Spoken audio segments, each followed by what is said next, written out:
খুবই মর্মাহত। আমাদের পার্টি অফিসে কালকে আগুন দেওয়া হয়েছে।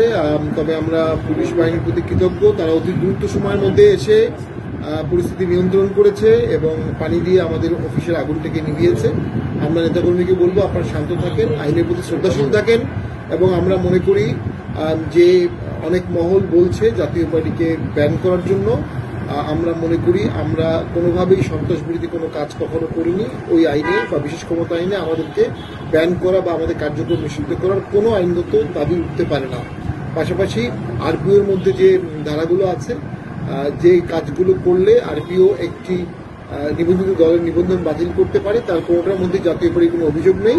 এ ধরনের অরাজনৈতিক দাবি যারা তুলছে আমরা মনে করি তারা অযৌক্তিক দাবি তুলছে। আমরা এতে মতো ভীত না, সন্তুষ্ট না। আমরা সরকারের প্রতি আশাবাদী, সরকার এই ধরনের ভ্রান্ত দাবির মুখে কোনো ভ্রান্ত পদক্ষেপ নেবে না।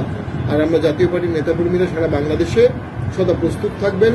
আমাদের উপর যদি কোনো আঘাত আসে আমরা সেটা জবাব দিতে হবে। নিয়মতান্ত্রিকভাবে শান্তিপূর্ণ আন্দোলন করতে হবে, প্রয়োজনে সবাইকে ঢাকায় আসতে হবে। আমরা মনে করি জাতীয় পার্টিকে ব্যানের একটি চক্রান্ত হচ্ছে, তবে সেই চক্রান্তটি নস্যাৎ হয়ে যাবে বলে আমার মনে হয়। আমরা সকলে জিএম কাদেরের নেতৃত্বে একতাবদ্ধ আছি। দেশের স্বার্থে, গণতন্ত্রের স্বার্থে, জনগণের স্বার্থে আমরা কাজ করছি। এই দেশটা আমাদের সবার, সবাই মিলে দেশটা গড়তে হবে, সবাই মিলে দেশকে বাঁচাতে হবে।